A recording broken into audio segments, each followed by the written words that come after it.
Students Who Design is a podcast and video series that bridges students and the design industry. By students, for students. Be sure to check out our website, studentswho.design. This is Students Who Design. Today we are joined by Nicole Calace. She currently works as a product designer on Messenger at Facebook. This episode covers the differences in designing as an intern versus being a full-time designer and building a design community at your school, and so much more. We hope you enjoy this episode. Students Who Design is sponsored in part by Facebook Design. For more resources and information on designing at Facebook, visit facebook.design and check out open roles at facebook.com/careers. Hi, Nicole. First off, we'd like to introduce what school you graduated from, your major, and where you're working now. Cool. So I graduated from Cornell in 2016, where I studied information science with a focus in user experience design. Mm-hmm.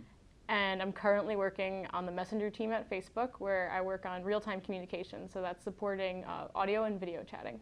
Cool. And how did you get into product design? I'm going to give you guys the long version. Yeah, sure. So this is the long version. I had no idea I was going to end up in this. And I think if you told me, like if you went back to like high school me and said this, that you're going to be at Facebook as a product designer, I'd be like, what? Yeah.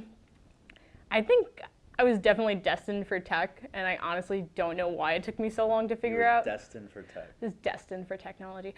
I don't know why it took me so long to figure that out. So when I was in middle school, I was like really obsessed with cell phones, like to a really weird degree. Like I remember when my friend got her Razor, and I like during lunch was like looking at it and like staring at it and like touching every button because I was like so obsessed with it. And my friend's like, I don't get it. Why are you so obsessed with cell phones, Nicole? It's just a cell phone. And I'm like, you don't understand. It's just like, it's tech, like it's amazing. Like how freaking cool are cell phones? So yeah, I was like weirdly obsessed with cell phones. Like I was always on CNET, like checking out what the new cell phones were and stuff, and like trying to predict what the next trend was going to be. So that's actually why I'm such a diehard Android user, because I literally was like, I remember when Android came out and I was like, oh my God, it's so much better than iOS. Why does no one see this? Still believe? Yes, I still, this is Android. But yeah, so middle school, love cell phones. Went to high school, went to the Bronx High School of Science. I don't know, I guess like tech was obviously on my mind, so I joined the robotics team. Ended up being captain of that, did that all 4 years, built a bunch of robots, super fun. I was on an all-girls team, so that was really cool too. That's really cool. Yeah. The FE maidens, please laugh. Oh. But yeah, so I was on a robotics team, and I knew that I wanted to be building technology and involved in designing technology. Sahil literally found this video of me from high school. And if you listen to this video, like I literally say in the video where I'm being interviewed about my team, please don't look it up. It'll be in the show notes. Please don't look it up. In this video, I actually say I would love to design the next iPhone, and it's so funny because I literally said the word design, and I literally mentioned phones. I don't know why I said iPhone when I am such an iPhone hater, but because I think in my head, I didn't know what the careers were. So in my head, the only way I could get into technology was to be doing like the circuit boards, because I didn't know any better. So I went to Cornell to study electrical engineering. Wow. Yeah. Rest in peace. Seriously. So like my first semester, I absolutely hated it. It was the worst. It was terrible. I was like, wow, why am I doing this? I hate physics. Physics is the worst. So I was still trying to figure it out. So I was looking at CS, and I joined a startup because I was like, I guess that's the cool thing to do. In 2015, 14. I think it's still kind of a cool thing to do, depending on who you are, I guess. But yeah, so I joined a startup. It was called Rosie app, and I was actually going to be an iOS engineer for them for whatever reason. Again, why Android's better, but yeah, so I joined the startup, and they were like saying, oh, we need a designer. And I was like, well, I know how to use Photoshop because I used to make a ton of Neopet fan art in Photoshop. So I was trying to do design work to hold them over, like really basic stuff, nothing I'm particularly proud of. But I realized that I love doing that, and I was like, wait, don't hire a designer. I just want to do it. Yeah. So that was my first foray into design. Been doing design things ever since. After working on Rosie, I interned at Amazon Lab 126 after that first summer. That was my first like professional design gig, and then the rest is history. So yeah. That's super cool. And so touching more on your school involvements, and we talked about this previously with Andrew, who was on the show, but I know for you it's a little bit different in the sense that the community wasn't there, or the design community at Cornell wasn't here. And there's a lot of other universities around the U.S. who want to build this design community, but don't have design in their school name, or they don't have funding for it. So how did you begin to foster the community at Cornell? And that community still lives and grows on, so clearly worked and was sustainable. So how did you do that? What were the main pain points, and how can that be replicated? Yeah, I really can't take credit. I think like the first, there are actually a few students, but I'll call out specifically Lai. Oh, amazing. She's the best. She actually referred me to Amazon and helped me get my first job at Amazon. But she was really she was like one of the founders of the Cornell User Experience Design Club. And they were still kind of figuring out their voice, I think.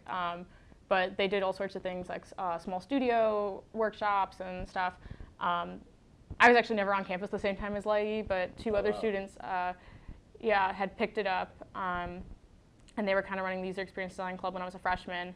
And I just kind of went because I was like, oh yeah, UX is like a thing. I guess I should explore it. They kind of picked it up, and then when they graduated after my freshman year, I tried to pick up the UX Design Club. Got a little hard just because like attendance was pretty low, and like planning new events when you're like a single person can be kind of difficult. But I had heard about CU AppDev when I was a junior. What is CU AppDev? Yeah, so a couple of my friends were starting a new project team at Cornell called CU AppDev, so Cornell University's app development. And the premise was that student engineers and student designers would come together to try to build one new iOS app every semester. Certainly a hard task, more like once a year, but hey, even still pretty cool for students. I was actually a little hesitant at first, but I don't know. I just guess I was like, I'll just give it a go. Ended up absolutely loving it. And it was super cool to be able to work with these other student designers that were still kind of new and didn't quite know what they were doing, but were excited enough. And I felt like I was finally starting to find more of a community through that, maybe just because CU AppDev had a bigger brand name and it attracted more people. I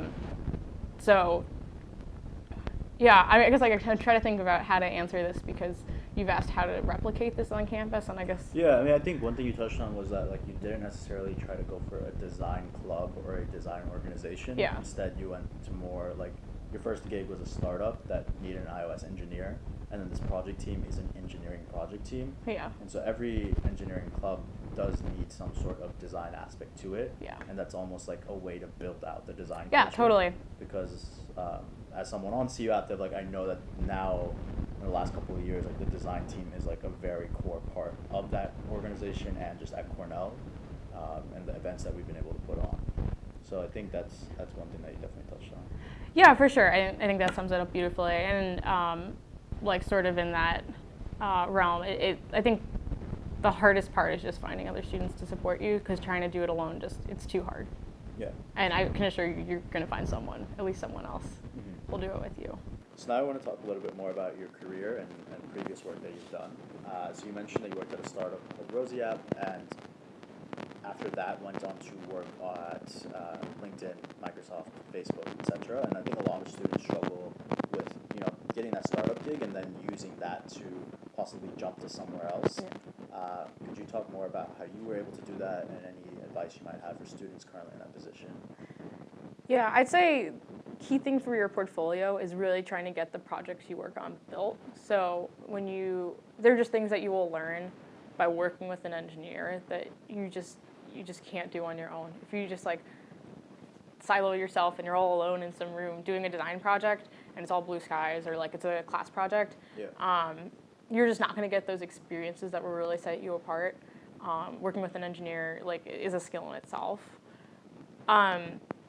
So what I really highly recommend is, obviously startup opportunities are great, but also working in a research lab was a really unique opportunity that I would highly recommend. It was pretty cool because I would work on these apps for the researchers to use for research purposes. Either the researcher being the user, so working very closely with the researcher to make sure what the researcher's needs, or for some various research studies. And they're always, our labs at least, hire engineers to build out those products. So I got to work very close with those engineers and try to get those built, which was like super awesome experience.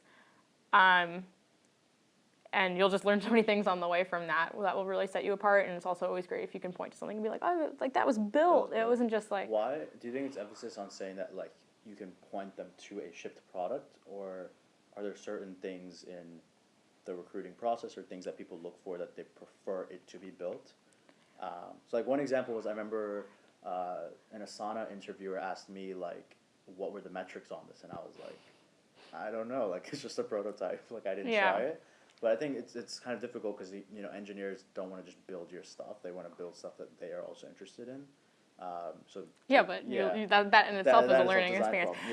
I mean, not that to be frank, like I don't even think so much of what I designed was like actually built, but just like the experience of doing that, I think can help set you apart.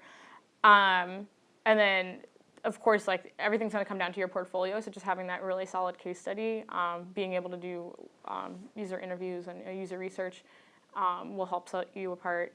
And then to be totally frank, like if you really want to get a job at a big company and you don't have maybe like a smaller company name backing you, and you've only done like smaller startups, that no, startup life is great. Like I'm not trying to knock startup life, but to help make you stand out, always like referrals will always help.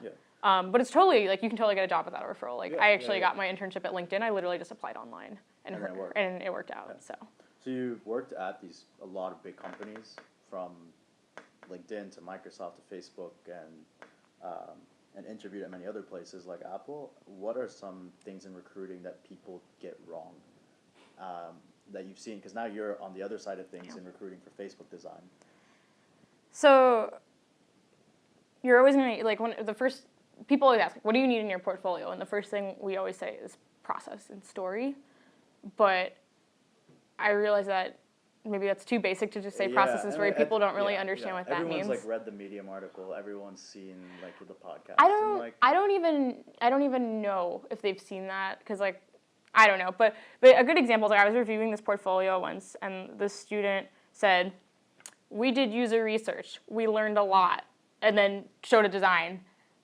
What did you learn? Like I don't care that you use Sketch. Like I don't care that you no one cares about what tools you use. I mean, to a degree, like it's cool to showcase your prototyping abilities, but like at the end of the day, all that matters is your actually I had a student ask me last night, like, oh, is it okay that I design on a Windows computer? And I was like, oh well, why? But but no, it's fine, because like as long as your designs effectively communicate what you're doing, who cares what you designed it on? But in that same regard, like with process, it's like we need to know what you learned from that. And do you think it's more of a like communication thing where people don't necessarily know? Yeah. Okay. Totally. And I think that it's maybe not a skill people think of when they're thinking like, oh, I want to be a designer. Like here's the skill set I need to meet. But like communication is like such a big part of our role as a designer, that you need to know how to communicate your designs out effectively.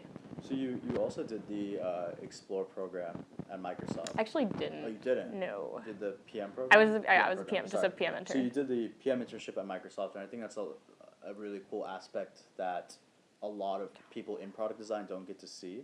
Yeah. And many people who might want to get into product design maybe want to pursue the PM route, or it's always wishy-washy in that area. Are there things that you could touch upon? Sure. Being in a summer at PM and then many summers in product design, the pros, cons? Yeah, I get this question a lot. First of all, let's talk about PMs for a second. Yes, What is a PM? Yes. Great question. I'm not really sure either. Yeah. No, but I mean, being a PM at any company, it's going to be completely different at every company. And I can tell you that right now, that PM at Facebook's pretty different from PM at Microsoft. PM can stand for a variety of things. It could be project management, product management, program management, probably more that I'm missing. So at Microsoft, it's program management, and program management, I am told, is a combination of project management and product management. Whereas at Facebook, we only have product managers, and we only very occasionally have project. I don't even know if we have project managers, to be honest. So a lot of alphabet soup. But anyhow, they're like around the same thing. So as a PM, like the example I always use was, being a PM meant writing a lot of spec for products. So basically saying, like, here's what the features should do, here's what the features shouldn't do, here's some technical constraints we have, et cetera, a timeline for shipping this, whatever. But my problem as a PM was, I was like writing these specs, and I wanted to drill down further and like really get nitty gritty with the interaction design of everything, and like figure out exactly which screens would go with these products. And then, and I just couldn't, because that wasn't really the job description.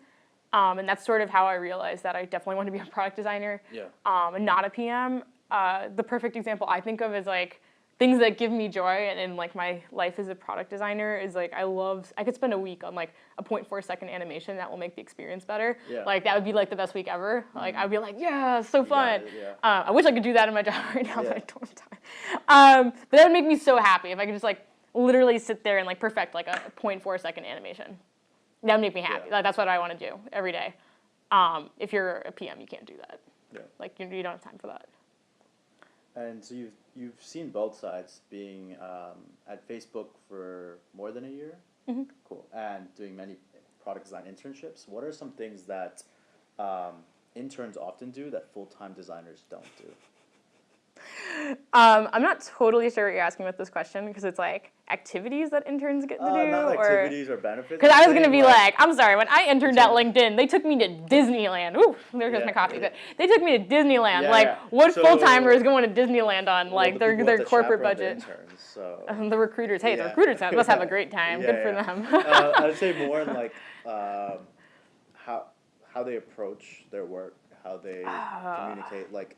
And this is a very nitpicky question. But just trying to better, like you don't want to be seen as. It's not even so much about how an intern approaches a problem versus just the problems they're solving. Because like when you're an intern, generally it's like a design intern. You're probably coming into this very, very, very, very, very well scoped problem, and like all the resources are like listed out for you. Like when I interned at Facebook, for example, I had like a very, very clear problem statement like already set for me. Like this is the problem we need you to solve with design. And like I had a list of like every single contact I should talk to. And like, you know, like I wouldn't say it was handholdy. Like I still had to set up all the meetings and stuff. But like, you know, there was certainly a degree of like, this is what you should do. Whereas in my current job, it's like more of like, I kind of have to figure out what I'm doing every day. I have to figure out my own priorities, and I have to, like, I literally have to be like, this is what we need to do this week versus this is what we should do next week. Whereas, like, in my internship, it was very, very clear cut.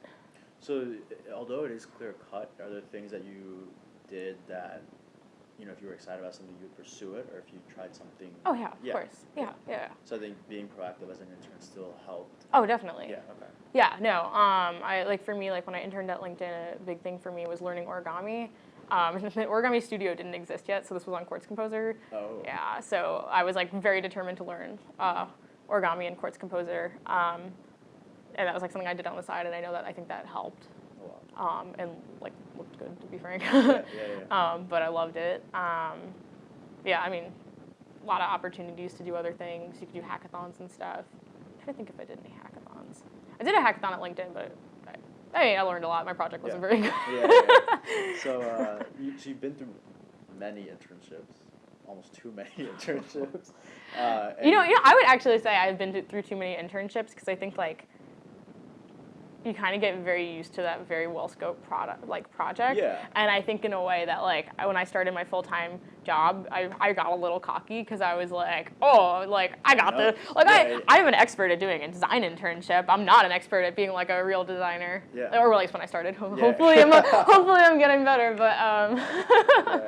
So you've been through both by now, the whole full-time internship thing. And so what would you recommend to students who are currently in their first design internship, or they maybe want to do design at these places in the Bay Area or New York City? Please Have to don't plug mention Have to Seattle, plug. where Yeah, I Seattle. literally work. Yeah, I just want to clarify. I work in the Seattle or office Seattle, for Facebook. Or anywhere in the world, because design exists everywhere. But what would you recommend to those students? Yeah, this was advice that was given to me when I was a freshman, and now it's kind of fun to give this advice to freshmen. When you are a student, everyone will listen to you. I don't know if it's because people want to like live vicariously through you, or they hope that they can like help grow the next generation of talent, and then maybe things will reverse later, and you can help them grow, or whatever happens. Everyone will listen to you, and everyone will make time for you for the most part. Just don't be afraid to reach out to literally anyone.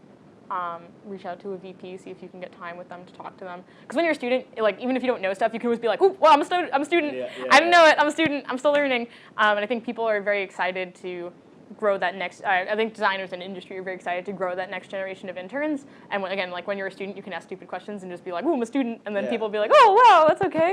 You're gonna learn." And I think you definitely lose that the second you're no longer a student.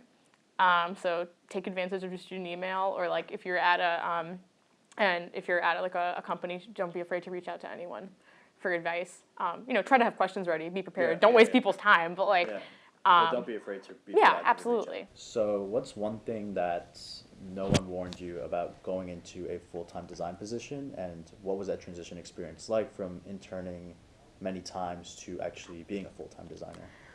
So when you intern, you're given a very well-scoped project that people know you should be able to finish in 3 months. So you can get really good at doing these 3-month projects, but when you go full-time, your projects are going to have larger scope, and you're also going to be spending more time on your own because it's a new role. There's more expected of you.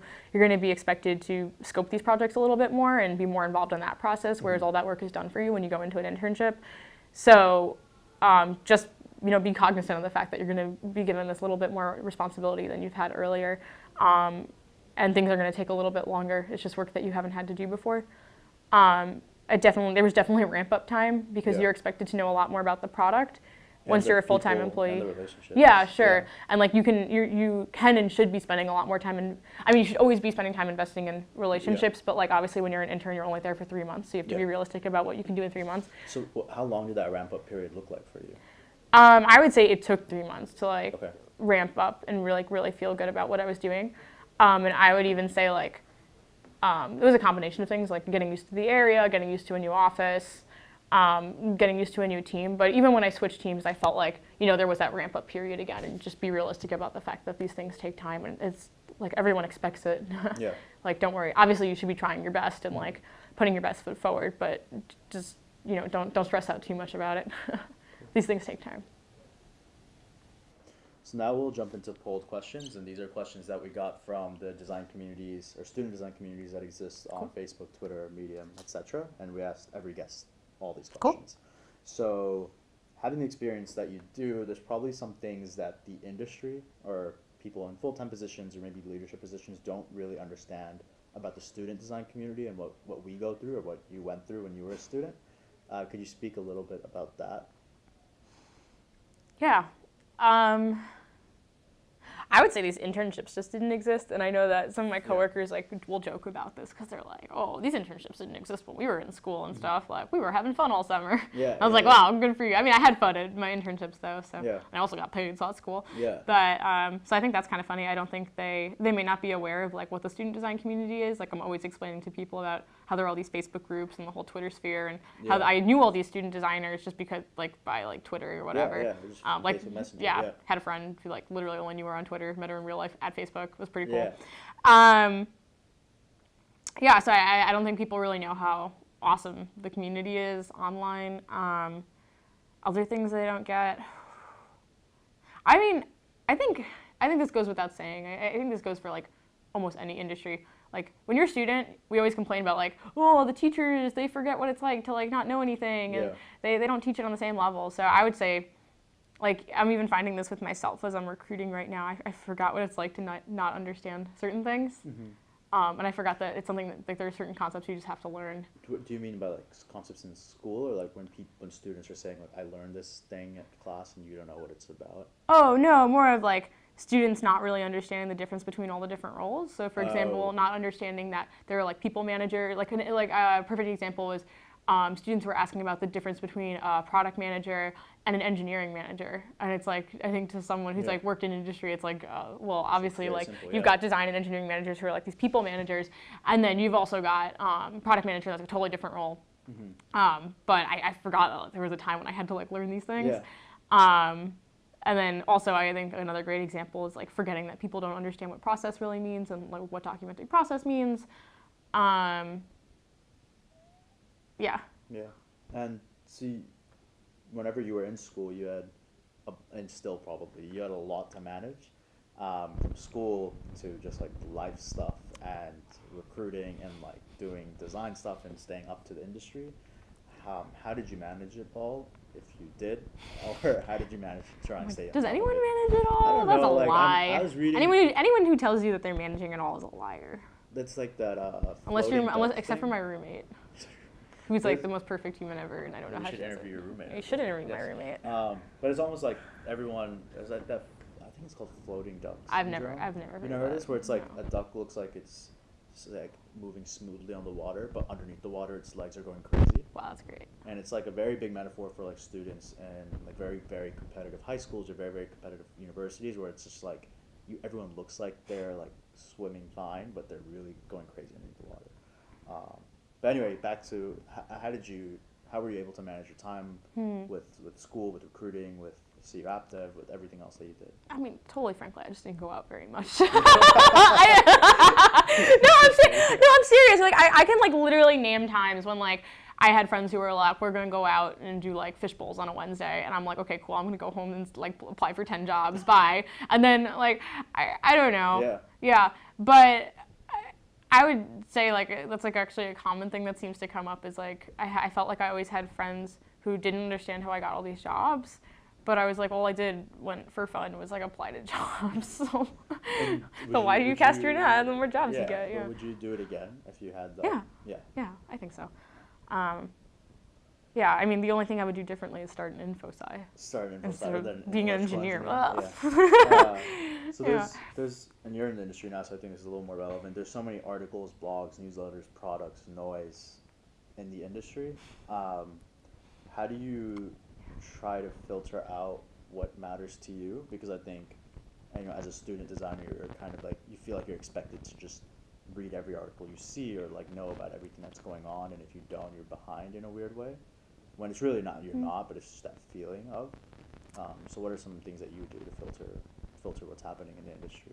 Yeah. I mean, there's a certain point where like all these Medium posts are saying the same thing. Yeah. I totally agree. So I think I just kind of hit a point where like there are only so many like get and started in design Medium posts you can read after they all kind of say the same thing. So I just kind of stopped reading like that. Yeah. But I'm looking, I look for ones that are more relevant to the experiences I need now, which is more like design leadership and stuff. So I think like just having some sort of semblance of knowing what kind of articles you're looking to read is a good start. And I guess you're reading that stuff because you might want to do that one day, or you want to. I mean, you should be a leader. Yeah. You should be a leader every day. You shouldn't be a manager. You don't need to be a manager. I don't know. I think I'd like to be a manager. Oh, but you don't have to. In the sense that you could just be and continue to be designer or manager. Sure. So whenever you ask, I don't know. I'm like still trying to like. That's an interesting question. I don't know. I don't know if I do a good job with filtering out things. I feel like I have to go on Twitter and unfollow a bunch of people, but I'm too lazy. So I rely on the algorithms to filter things for me. Anything I retweet. Algorithms know me best. So do you have any mentors that you follow to stay inspired, or resources that might act as pseudo mentors to help you grow, learn, etc.? Yeah, I think the key thing with like mentors I follow. So I think they're like people who inspire me that I follow, and then I also have mentors. So I think it's more of like people who inspire me. And I would say what I used to do is I would try to find products that I thought are really cool, and then I just try to figure out who designed them and then follow them. That's something I've done a lot. I have a weird obsession. Like I said, I had a weird obsession with cell phones. So I actually went back and was trying to find every single person who worked on the Sidekick because I try to follow them on Twitter. Although a lot of them are like like super retired and like don't post about tech ever, so never mind. Yeah, But yeah. whatever, I'm sure they're cool people. But anyway, that's like totally tangential. Yeah, I don't know. Just go find products you care about. Follow those people, see what they're saying. And also follow Margaret Stewart because she's the best person on the planet. I'm like obsessed with her. So Cool. And so when you were at Cornell as a design leader on campus, I'm sure many people asked you how to get into design, and there's probably students or graduates or people listening to this right now who are asking the very same question. So do you have any other pieces of immediate actionable advice for people who might be listening to this right now? yeah, sure. I mean, you can say you're going to apply to jobs, and then you can actually apply to jobs. I think that's like, you know, apply. But in all seriousness, like I realize that it could take applying to 200 companies to hear back from one, and that's okay. And not hearing back is okay. And don't take, like, you just can't be personally offended by not hearing back. You don't know what's going on the other end. Exactly. So, or like if you get rejected, it's not like you're rejected for life. You can never apply again. Like, okay, great, you got rejected, apply in a year. Doesn't mean you can't get it next year. Yeah. So yeah, just like, you know, don't be afraid to apply to everything. The wider you cast your net, the more fish you catch. So, yeah. So we talked about what you've done and how you've gotten there. So what's next for you? I don't know. I'm really happy where I am right now. I support video chatting, and I honestly wouldn't pick any other team at Facebook. Like, I love the team that I'm on. I like the idea of like spending time here for a bit, becoming an expert in video chatting. That sounds super appealing to me, or like video chatting design. I don't know. I mean, when I was in high school, I don't think I knew I'd ever end up here. I mean, God knows what I'm going to be doing in a couple of years. Yeah. It's funny because I think like I have gotten to a point where, I mean, it's so early again. Like, how can I predict? But I'd say I definitely am interested in becoming a manager. And it's one of those funny things where it's like I look at my life and I'm like, duh, I'm going to be a manager. Like, my whole life has been about like trying to, not that I'm like some crazy expert in design or anything, but like my whole life has been about like coaching everyone who's like one step below. So, you know, like in when I went to college, I coached so many people on like how to get into Ivies, and when I got my internships, I spent so much time trying to coach people how to also get into internships. And I mean, I'm literally back here now, like full-time job, and literally all I've been doing for like the past 2 days is like meeting with people to talk about like portfolio reviews and like how to get that next job. So when I look at that, I'm like, obviously, that would be a path for me. But I mean, that's so far down the road. I have a lot to learn still. So I don't know. We'll see. Well, thank you, Nicole. It was awesome having you. And thanks for having me. We'll look forward to it soon. Cool. Yay. Students Who Design is written and produced by Sahil Koja and Omar Abdul Rahim. Visit our website, studentswho.design, for more information.